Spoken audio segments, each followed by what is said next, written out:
decimal number to binary number conversion.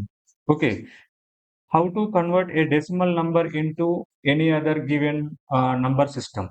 Okay, so ఈ topic నుంచి మనకు ఎగ్జామ్స్ లో చాలా క్వశ్చన్స్ వస్తుంటాయి కాబట్టి కాన్సెప్ట్ అర్థమైతే ఏ క్వశ్చన్ అయినా మీరు చాలా ఈజీగా సాల్వ్ చేయగలుగుతారు. ఓకే, ఫర్ ఎగ్జాంపుల్ నేను మీకు ఒక నంబర్ ఇస్తాను,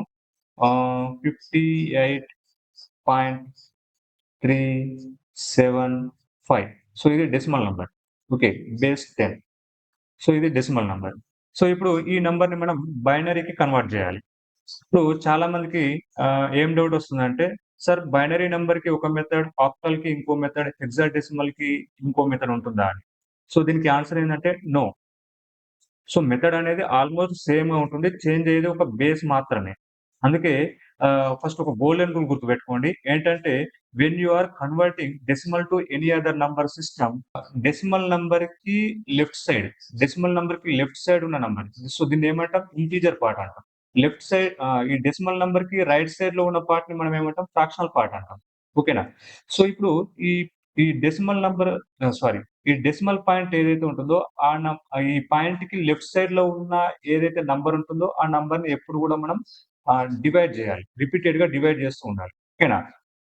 ఈ డెసిమల్ పాయింట్‌కి రైట్ సైడ్ అంటే ఫ్రాక్షనల్ పార్ట్ ఏదైతే ఉంటుందో దాన్ని ఎప్పుడు గూడా రిపీటెడ్‌గా మల్టిప్లై చేయాలి. ఓకేనా? సో ఇది రూల్. సో ఇప్పుడు ఇంకో క్వెషన్ ఏందంటే సార్ దేనితో డివైడ్ జేయాలి? So very simple. So destination బేస్‌తో డివైడ్ లేదా మల్టిప్లై చేయాలన్నమాట. డెస్టినేషన్ బేస్ అంటే ఏంటి? డెస్టినేషన్ బేస్ అంటే మనం ఏ నంబర్ సిస్టమ్‌లోకి కన్వర్ట్ చేస్తున్నామో దాని బేస్ అన్నమాట. ఫర్ ఎగ్జాంపుల్ డెసిమల్ నుంచి మీరు బైనరీలోకి కన్వర్ట్ చేయాలనుకున్నారనుకోండి. బైనరీలోకి కన్వర్ట్ చేయాలనుకున్నాను. అప్పుడు బైనరీ నంబర్ సిస్టమ్‌లో మనకి ఎన్ని సింబల్స్ ఉంటాయి? 2 సింబల్స్ ఉంటాయి. దాని యొక్క బేస్ ఎంత? 2. కాబట్టి ఈ 2తో ఈ ఇంటిజర్ పార్ట్ ఏదైతే ఉంటుందో దాన్ని రిపీటెడ్‌గా డివైడ్ చేస్తూ ఉండాలి.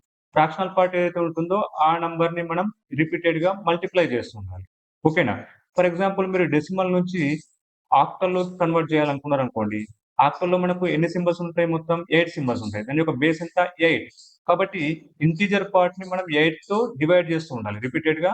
అలాగే ఫ్రాక్షనల్ పార్ట్‌ని మల్టిప్లై బై 8 చేయాలి. ఓకే. ఇప్పుడు డెసిమల్ నుంచి మీరు హెక్సాడెసిమల్‌లోకి మార్చాలనుకున్నారనుకోండి, కన్వర్ట్ చేయాలనుకున్నారనుకోండి. హెక్సాడెసిమల్‌లో మనకు ఎన్ని సింబల్స్ ఉంటాయి? 16 సింబల్స్ ఉంటాయి. దాని యొక్క బేస్ ఎంత? 16.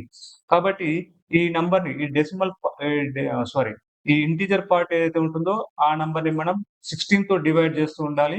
అలాగే ఫ్రాక్షనల్ పార్ట్ ఏదైతే ఉంటుందో దాన్ని మనం 16తో మల్టిప్లై చేస్తూ ఉండాలి. ఓకేనా? సో ఇది రూల్. సో ఇప్పుడు ఈ 58.375ని మనం ఈ డెసిమల్ నంబర్‌గా ఈ డెసిమల్ నుంచి బైనరీకి కన్వర్ట్ చేద్దాం. 58.375 డెసిమల్ నంబర్. ఈ నంబర్‌ని మనం బైనరీలోకి కన్వర్ట్ చేద్దాం. ఓకే. బైనరీలోకి కన్వర్ట్ చేద్దాం. బేస్ 2. ఫస్ట్ ఆఫ్ ఆల్ 58ని తీసుకోండి. ఇంటిజర్ పార్ట్‌ని. ఓకే. 2తో డివైడ్ చేయండి రిపీటెడ్‌గా. 2 2 జా 4, 2 9 జా 18. ఓకే. రిమైండర్ 0. నెక్స్ట్ 2తో 2 1 జా 2, 2 4 జా 8. రిమైండర్ 1. నెక్స్ట్ 2 7 జా 14. రిమైండర్ 0. నెక్స్ట్ 2తో 2 3 జా 6. రిమైండర్ 1. నెక్స్ట్ 2తో 2 1 జా 2. So reminder 1. ఇక్కడ ఒక ఇంపార్టెంట్ పాయింట్, రిమైండర్స్‌ని ఎప్పుడు గూడా మనం టాప్ నుంచి బాటమ్‌కి తీసుకోకూడదు. బాటమ్ నుంచి టాప్‌కి తీసుకోవాలి. అంటే ఇక్కడ 1 సో ఇది 1 నెక్స్ట్ 1 0 1 0 0 1 0 ఓకేనా? సో ఇది మన ఇంటిజర్ పార్ట్. చాలా మందికి ఒక డౌట్ ఉంటుంది. ఏంటంటే సార్ ఎందుకు బాటమ్ నుంచి టాప్‌కి తీసుకోవాలి? డివిజన్ చేసేటప్పుడు ఫస్ట్ వచ్చే రిమైండర్ ఉంటుంది గదా! దీన్ని ఏమంటామంటే లీస్ట్ సిగ్నిఫికెంట్ బిట్ అంటాం. Least significant bit LSB. Least significant bit అంటాం. ఓకే. చివరగా వచ్చే రిమైండర్ ఉంటుంది గదా! సో దీన్ని ఏమంటామంటే మోస్ట్ సిగ్నిఫికెంట్ బిట్ అంటాం. ఎంఎస్‌బి. ఓకేనా? సో ఇది మోస్ట్ సిగ్నిఫికెంట్ బిట్. ఇది లీస్ట్ సిగ్నిఫికెంట్ బిట్. అందుకే కరెక్ట్ బైనరీ నంబర్ రావాలంటే బాటమ్ నుంచి టాప్‌కి తీసుకోవాలి. ఓకే. సో ఇది మోస్ట్ సిగ్నిఫికెంట్ బిట్. ఇదేమో least significant bit. Okay. LSB. ఇప్పుడు స్టెప్ 2 ఫ్రాక్షనల్ పార్ట్ తీసుకుందాం. ఓకే. ఫ్రాక్షనల్ పార్ట్ ఏంటి? 0.375.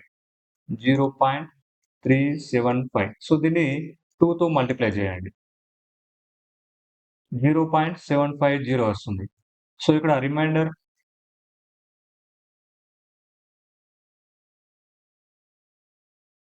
ఇక్కడ ఇంటిజర్ పార్ట్ ఏంటి? 0. కాబట్టి 0 తీసుకుంటాం. తర్వాత ఈ 0.750 తీసుకోండి. దీన్ని మళ్ళీ 2తో మల్టిప్లై చేయండి. సో, ఎంతొస్తుంది? 1.500. ఓకే. సో, ఇక్కడ ఇంటిజర్ పార్ట్ ఏంటి? 1. నెక్స్ట్ ఈ 0.5 తీసుకోండి. 0.5 తీసుకుంటే మల్టిప్లై చేస్తే ఎంతొస్తుంది? 1.0 వస్తుంది. ఇంటిజర్ పార్ట్ ఏంటి? 1. సో, ఇక్కడ ఫ్రాక్షనల్ పార్ట్ 0 అయిపోయింది. ఓకే. సో, ఇలా మీరు ఫర్ ఎగ్జాంపుల్ ఇలా 0 కాకుండా ఇంకా రిపీటెడ్‌గా నంబర్స్ వస్తుంటే ఒక 3, 4 స్టెప్స్ వరకు తీసుకోండి. ఓకే. సో, ఇప్పుడు మన ఫైనల్ ఆన్సర్ ఏమవుతుందంటే ఇక్కడ 1, 1, 1, 0, 1, 0 పాయింట్. సో, ఇక్కడనేమో టాప్ నుంచి బాటమ్‌కి తీసుకోవాలి. 0, 1, 1. ఓకే.